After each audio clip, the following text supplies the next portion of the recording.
ನಮ್ಮ solar ಸಿಸ್ಟಮ್ನಲ್ಲಿರೋ ಗ್ರಹಗಳಿಗೆ natural satellites ಇರ್ತವೆ. ಭೂಮಿಗೆ ಚಂದ್ರ, ಮಂಗಳ ಗ್ರಹಕ್ಕೆ ಪೋಬೋಸ್, ಡೇಮೋಸ್ ಇರೋ ಥರ ಎಲ್ಲ ಗ್ರಹಗಳಿಗೂ ಇರ್ತವೆ. ಆದರೆ ನಮ್ಮ ಸೋಲಾರ್ ಸಿಸ್ಟಮ್ನಲ್ಲಿರೋ 2 ಗ್ರಹಗಳಿಗೆ ಉಪಗ್ರಹಗಳು ಅನ್ನೋವೇ ಇರೋದಿಲ್ಲ.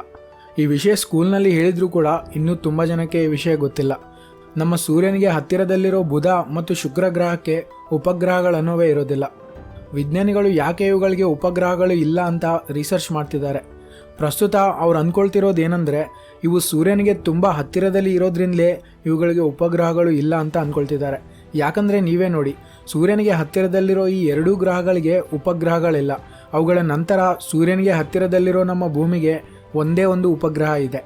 ನಮ್ಮ ಭೂಮಿಯ ನಂತರ ಬರೋ ಮಂಗಳ ಗ್ರಹಕ್ಕೆ 2 ಉಪಗ್ರಹಗಳಿವೆ.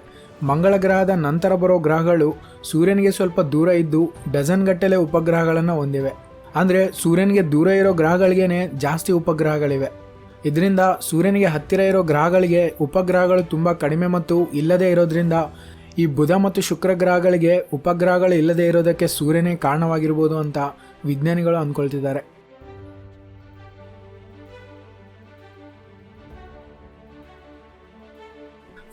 ಫ್ರೆಂಡ್ಸ್ ಇದ್ದಾಗ ಜೀವನ ಹೇಗಿರುತ್ತೋ, ಎಲ್ಲದಾಗ ಜೀವನ ಹೇಗಿರುತ್ತೋ ನಿಮಗೆ ಗೊತ್ತಿರುತ್ತೆ. ನಾವು ನಮ್ಮ ಕುಟುಂಬದವ್ರ ಬಳಿ ಕೂಡ ಹೇಳದ ವಿಷಯಗಳನ್ನು ಫ್ರೆಂಡ್ಸ್ ಜೊತೆ ಹೇಳಿಕೊಳ್ತಿರ್ತೀವಿ. ಅಂಥ ಈ ಫ್ರೆಂಡ್ಸ್ನೇ ನಮ್ಮ ಜೀವನದಲ್ಲಿ ಇಲ್ಲದಿದ್ದರೆ ನಮ್ಮ ಆರೋಗ್ಯಕ್ಕೆ ಹಾನಿಕರ.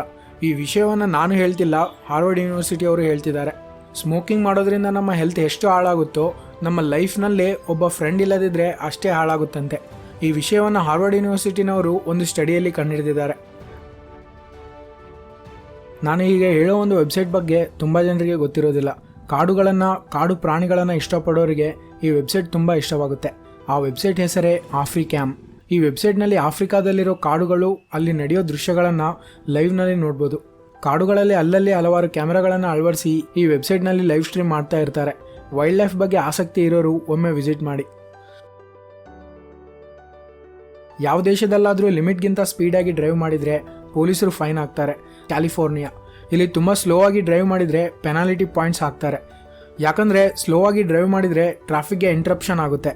ಈ ರೀತಿ ಒಬ್ಬ ಡ್ರೈವರ್ ವರ್ಷಕ್ಕೆ 4 ಪೆನಾಲ್ಟಿ ಪಾಯಿಂಟ್ಸ್ನ ಕ್ರಾಸ್ ಆದರೆ ಆತನ ಲೈಸೆನ್ಸ್ನ ಸಸ್ಪೆಂಡ್ ಮಾಡ್ತಾರೆ. ವರ್ಲ್ಡ್ ವೈಡ್ ಆಗಿ ಫೇಮಸ್ ಆಗಿರೋ ಟೆನ್ನಿಸ್ ಗೇಮ್ನ ಬಗ್ಗೆ ನಿಮಗೆ ಗೊತ್ತೇ ಇರುತ್ತೆ. ಇದನ್ನು ಆಡೋದನ್ನು ಯಾವಾಗಾದರೂ ನೋಡೇ ಇರ್ತೀರಿ. ಒಂದು ಬಾಲ್ನ ಟೆನ್ನಿಸ್ ರ್ಯಾಕೆಟ್ನಿಂದ ಹೊಡಿತಿರ್ತಾರೆ. ಆದರೆ ನಿಮಗೆ ಗೊತ್ತಾ, ಮೊದಲಲ್ಲಿ ಈ ಆಟವನ್ನು ಕಂಡುಹಿಡಿದಾಗ ಈ ಟೆನ್ನಿಸ್ ರ್ಯಾಕೆಟ್ ಅನ್ನೋದೇ ಇರಲಿಲ್ಲ. ಈ ಆಟವನ್ನು ಬರಿಗೈಯಿಂದ ಆಡ್ತಿದ್ರು. ನಂತರ ಇದನ್ನು ಲೆದರ್ ಗ್ಲೌಸ್ ಹಾಕ್ಕೊಂಡು ಆಡ್ತಿದ್ರು. ನಂತರ ಕಾಲ ಕಳೆದಂತೆಲ್ಲ ಅಪ್ಡೇಟ್ ಆಗಿ ಇದನ್ನು ಟೆನ್ನಿಸ್ ರ್ಯಾಕೆಟ್ನಿಂದ ಆಡೋಕ್ಕೆ ಸ್ಟಾರ್ಟ್ ಮಾಡಿದ್ದಾರೆ. ನೀವು ಚೆನ್ನಾಗಿರೋ ಒಂದು ಮೊಟ್ಟೆಯನ್ನು ನೀರಲ್ಲಿ ಹಾಕಿದರೆ ಅದು ಮುಳುಗೋಗುತ್ತೆ. ಅದೇ ನೀವು ಕೆಟ್ಟು ಹೋದ ಒಂದು ಮೊಟ್ಟೆಯನ್ನು ನೀರಲ್ಲಿ ಹಾಕಿದರೆ ಅದು ತೇಲುತ್ತೆ. ಈ ವಿಷಯ ನಿಮಗೆ ಆಲ್ರೆಡಿ ಗೊತ್ತಿರ್ಬೋದು. ಆದರೆ ಯಾಕೆ ಈ ರೀತಿ ಕೆಟ್ಟು ಹೋದ ಮೊಟ್ಟೆ ನೀರಲ್ಲಿ ತೇಲುತ್ತೆ ಅಂದರೆ, ಮೊಟ್ಟೆ ಹಳೆಯದಾದಂತೆಲ್ಲ ಅದರಲ್ಲಿರೋ ನೀರು ಕಡಿಮೆಯಾಗಿ ಗ್ಯಾಸ್ ಜಾಸ್ತಿ ಆಗುತ್ತೆ. ಗ್ಯಾಸ್ ನೀರಿನಗಿಂತ ಹಗುರವಾಗಿರುತ್ತೆ.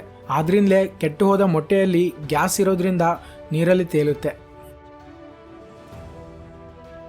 ನಿಮಗೆ ಕ್ಯಾರೆಟ್ ತಿನ್ನೋ ರೂಢಿ ಇದೆನಾ?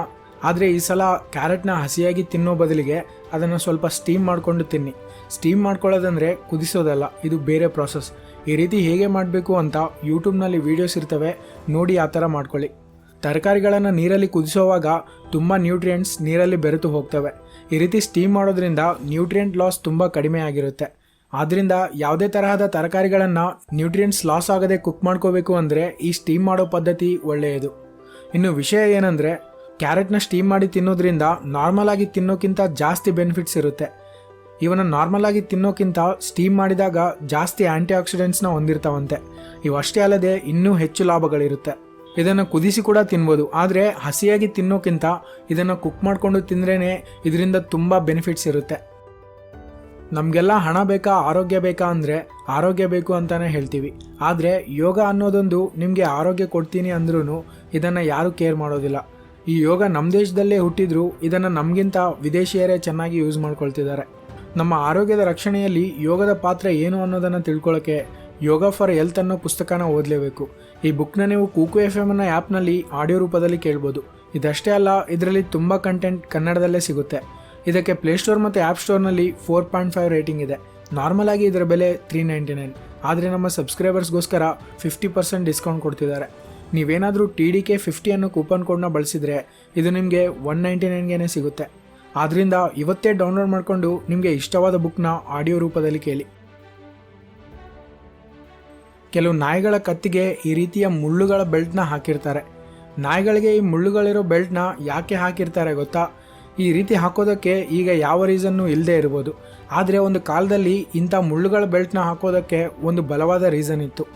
ಗ್ರಾಮಗಳಲ್ಲಿ ಊರಿನ ಕೊನೆಯಲ್ಲಿ ಅಥವಾ ಊರಿನ ಆಚೆ ವಾಸ ಮಾಡೋರು ಸಾಕಿದ ನಾಯಿಗಳನ್ನು ತೋಳಗಳು ಬಂದು ಕುತ್ತಿಗೆಗೇನೆ ಬಾಯಿ ಹಾಕಿ ಕಚ್ಚಿ ಕೊಂದು ಹೋಗ್ತಿದ್ವು. ಇದರಿಂದ ತೋಳಗಳು ನಾಯಿಯ ಕುತ್ತಿಗೆ ಹಿಡಿಯದಂತೆ ನಾಯಿಗಳ ಕುತ್ತಿಗೆಗೆ ಈ ಮುಳ್ಳಿನ ಬೆಲ್ಟ್ ಹಾಕ್ತಿದ್ರು. ನೀವು ಕಾಲೇಜ್ಗಳ ಸೈನ್ಸ್ ಲ್ಯಾಬ್ನಲ್ಲಿ ಅಥವಾ ವಿಜ್ಞಾನಿಗಳು ರಿಸರ್ಚ್ ಮಾಡೋ ಲ್ಯಾಬ್ಗಳಲ್ಲಿ ಈ ಥರ ಟೆಸ್ಟ್ ಟ್ಯೂಬ್ಸ್ನ ನೋಡಿರ್ತೀರಿ. ನೀವು ಅವನ್ನು ಸರಿಯಾಗಿ ಗಮನಿಸಿದರೆ ಇವು ತುಂಬ ತೆಳುವಾದ ಗ್ಲಾಸ್ನಿಂದ ಮಾಡಲ್ಪಟ್ಟಿರ್ತವೆ. ಇವನ್ನು ಯಾಕೆ ಮಂದವಾಗಿ ತಯಾರಿಸೋದಿಲ್ಲ ಅಂತ ಗೊತ್ತಾ? ಇದಕ್ಕೆ 3 ಕಾರಣಗಳಿವೆ. ಒಂದು, ಟೆಸ್ಟ್ ಟ್ಯೂಬ್ಸ್ ಏನಾದರೂ ತಿಕ್ಕಾಗಿ ಅಂದರೆ ಮಂದವಾಗಿದ್ದರೆ ಅವುಗಳ ತೂಕ ಜಾಸ್ತಿ ಆಗಿರುತ್ತೆ.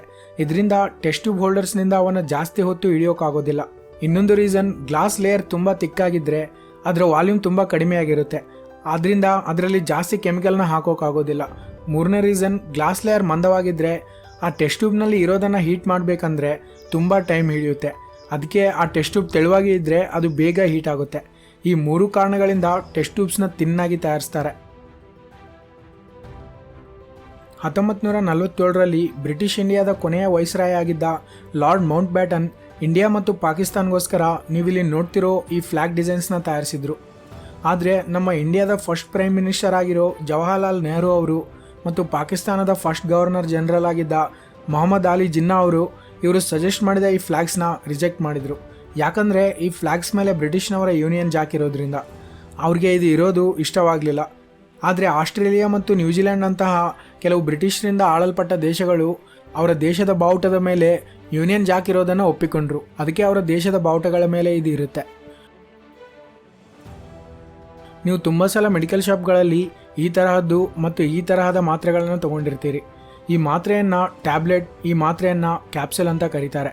ಈ ಕ್ಯಾಪ್ಸುಲ್ಸ್ಗೂ ಮಾತ್ರೆಗೂ ಡಿಫ್ರೆನ್ಸ್ ಏನು ಅಂದರೆ, ಕ್ಯಾಪ್ಸುಲ್ಸ್ ಕಾಯಿಲೆ ಮೇಲೆ ತುಂಬ ಬೇಗ ಕೆಲಸ ಮಾಡ್ತವೆ, ಆದರೆ ಇವು ಬೇಗ ಎಕ್ಸ್ಪೈರ್ ಆಗೋಗ್ತವೆ, ತುಂಬ ದಿನ ಇಟ್ಕೊಳ್ಳೋಕ್ಕಾಗೋದಿಲ್ಲ.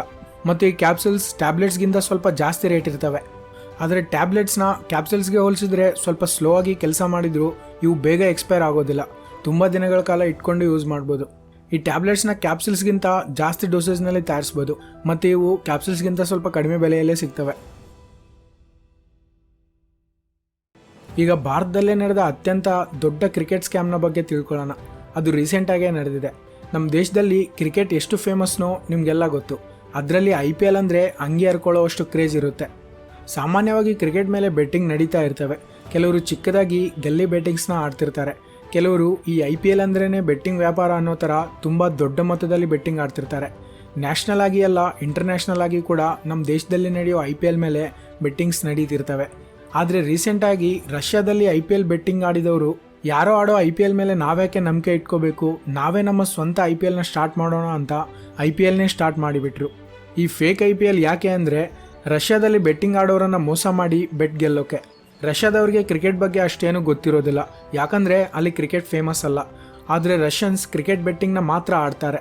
ಅದಕ್ಕೆ ಅವರನ್ನು ಮೋಸ ಮಾಡಿ ಬೆಟ್ ಗೆಲ್ಲೋಕೆ ಈ ಫೇಕ್ IPLನ ಶುರು ಮಾಡಿದರು. ದಿನಗೂಲಿಗೆ ಹೋಗೋರನ್ನು, ಗಲ್ಲಿ ಕ್ರಿಕೆಟ್ ಆಡೋರನ್ನು ದಿನಕ್ಕೆ 500 ರೂಪಾಯಿ ಕೊಟ್ಟು ಈ ಆಟವನ್ನು ಆಡಿಸಿದ್ರು. ಒಂದು ಕ್ರಿಕೆಟ್ ಗ್ರೌಂಡ್ ಥರ ಕಾಣಿಸೋ ಪ್ಲೇಸ್ನ ಸೆಲೆಕ್ಟ್ ಮಾಡಿಕೊಂಡ್ರು, ಕ್ಯಾಮ್ರಾಗಳನ್ನು ಅಳವಡಿಸಿದ್ರು. ಆ ಆಟವನ್ನು ರೆಕಾರ್ಡ್ ಮಾಡಿ ಯೂಟ್ಯೂಬ್ನಲ್ಲಿ ಲೈವ್ ಸ್ಟ್ರೀಮ್ ಕೂಡ ಮಾಡಿದರು. ಆ ಲೈವ್ನ ಹೇಗೆ ಎಡಿಟ್ ಮಾಡಿದ್ರು ಅಂದರೆ ಸೇಮ್ ಅಫಿಷಿಯಲ್ ಕ್ರಿಕೆಟ್ ಥರನೇ ಎಡಿಟ್ ಮಾಡಿದರು. ಫೇಮಸ್ ಕ್ರಿಕೆಟ್ ಕಮೆಂಟೇಟರ್ ಆದ ಹರ್ಷ ಬೋಗ್ಲೆ ಅವರ ವಾಯ್ಸ್ ಥರನೇ ಮಿಮಿಕ್ರಿ ಮಾಡಿ ಕಮೆಂಟ್ರಿ ಕೂಡ ಹೇಳಿದರು. ಇದನ್ನು ನೋಡಿ ರಷ್ಯಾದವರು ಇದು ನಿಜವಾದ IPLನೇ ಅಂತ ನಂಬಿ ಕೋಟಿ ಅದರಲ್ಲಿ ಬೆಟ್ಟಿಂಗ್ ಆಡಿದರು. ಮೊದಲ ಆಟ ಆ ಕೂಲಿಗಳಿಗೆ ಇಷ್ಟ ಬಂದಂತೆ ಆಡಬೇಕು, ಆದರೆ ನಂತರದ ಮ್ಯಾಚ್ ಇವರು ಹೇಳಿದ ಥರನೇ ಆಡಬೇಕು. ಈ ರೀತಿ ಮಾಡಿ ಕೋಟಿ ಗಳಿಸೋಣ ಅಂತ ಅಂದ್ಕೊಂಡಿದ್ರು. ಆದರೆ ಅವರು ಆ ಥರ ಗಳಿಸೋದ್ರೊಳಗೆ ಈ ಫೇಕ್ IPL ಬಗ್ಗೆ ಪೊಲೀಸರಿಗೆ ಗೊತ್ತಾಗಿ ಇವರನ್ನು ಅರೆಸ್ಟ್ ಮಾಡಿದರು. ಈಗ ಇಡೀ ದೇಶದಾದ್ಯಂತ ಇದು ಕಾಮಿಡಿ IPL ಅಂತ ಹೆಸರುವಾಸಿಯಾಗಿದೆ. ಇರುವೆಗಳಂದರೆ ಯಾರೂ ಹೆದರೋದಿಲ್ಲ, ಯಾಕಂದರೆ ಇವು ಕಚ್ಚಿದ್ರೆ ನೋವು 1 ಗಂಟೆನೋ 2 ಗಂಟೆನೋ ಇರುತ್ತೆ, ಆಮೇಲೆ ಏನೂ ಆಗೋದಿಲ್ಲ ಅಂತ ಅಂದ್ಕೊಳ್ತಾರೆ. ಆದರೆ ನೀವು ಇಲ್ಲಿ ಕಾಣ್ತಿರೋ ಈ ಇರುವೆಗಳನ್ನು ನೋಡಿದರೆ ಅಲ್ಲಿಂದ ಓಡಿ ಹೋಗಲೇಬೇಕು. ಈ ಇರುವೆಗಳ ಹೆಸರು ಹಾರ್ವೆಸ್ಟರ್ ಆ್ಯಂಟ್ಸ್.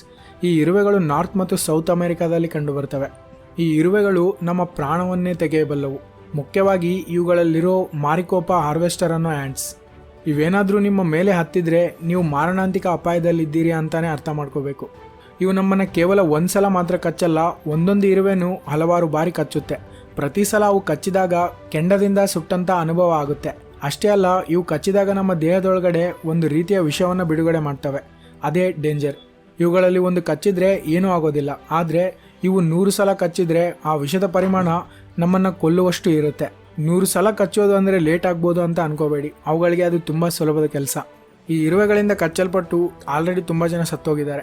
ಆದ್ದರಿಂದ ನೀವೇನಾದರೂ ನಾರ್ತ್ ಮತ್ತು ಸೌತ್ ಅಮೆರಿಕಾಗೆ ಹೋದರೆ ಈ ಇರುವೆಗಳು ಕಂಡ್ರೆ ಅವುಗಳಿಂದ ಸ್ವಲ್ಪ ದೂರವಿರಿ. ಇಷ್ಟು ಈ ವಿಡಿಯೋ ನಿಮಗೆ ಇಷ್ಟವಾಗಿದ್ದರೆ ಲೈಕ್ ಮಾಡಿ. ಈ ಚಾನಲ್ಗೆ ನೀವಿನ್ನೂ ಸಬ್ಸ್ಕ್ರೈಬ್ ಆಗದೇ ಇದ್ದರೆ ಸಬ್ಸ್ಕ್ರೈಬ್ ಮಾಡ್ಕೊಳ್ಳಿ. Thanks for watching.